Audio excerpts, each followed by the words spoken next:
ولقد يسرنا القرآن للذكر فهل من مدكر كذبت ثمود بالنذر فقالوا أبشرا منا واحدا نتبعه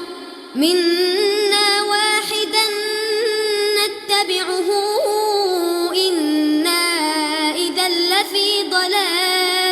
لفي ضلال وسعر أألقي الذكر عليه من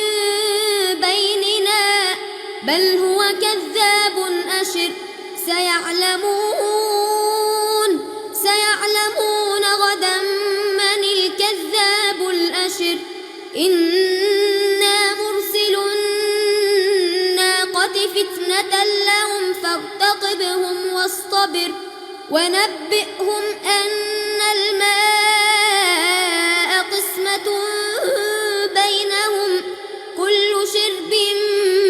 محتضر فنادوا صاحبهم فتعاطى فعقر فكيف كان عذابي ونذر إنا أرسلنا عليهم صيحة واحدة فكانوا كهشيم المحتضر ولقد يسرنا القرآن للذكر فهل من مدكر كذبت قوم لوط بالنذر إنا أرسلنا عليهم حاصبا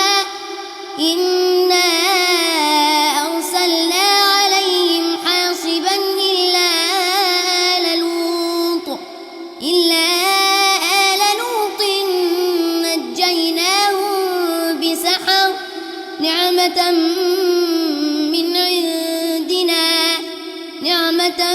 من عندنا كذلك نجزي من شكر ولقد أنذرهم بطشتنا فتماروا بالنذر ولقد راودوه عن ضيفه فطمسنا أعينهم فذوقوا عذابي ونذر ولقد صبحهم بكرة عذاب مستقر فذوقوا عذابي ونذر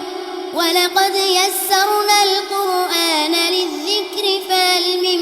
مدكر ولقد جاء آل فرعون النذر كذبوا بآياتنا كلها فأخذناهم أخذ عزيز مقتدر أكفاركم خير من أولئكم أم لكم براءة في الزبر أم يقولون نحن جميع منتصر سيهزم الجمع ويولون الدبر بل الساعة موعدهم والساعة أدهى وأمر إن المجرمين في ضلال وسعر يوم يسحبون في النار على وجوههم ذوقوا مس سقر إنا كل شيء خلقناه بقدر وما أمرنا إلا واحدة كلمح بالبصر ولقد أهلكنا أشياعكم فهل من مدكر وكل شيء فعلوه في الزبر وكل صغير وكبير مستطر إن المتقين في جنات ونهر في مقعد صدق عند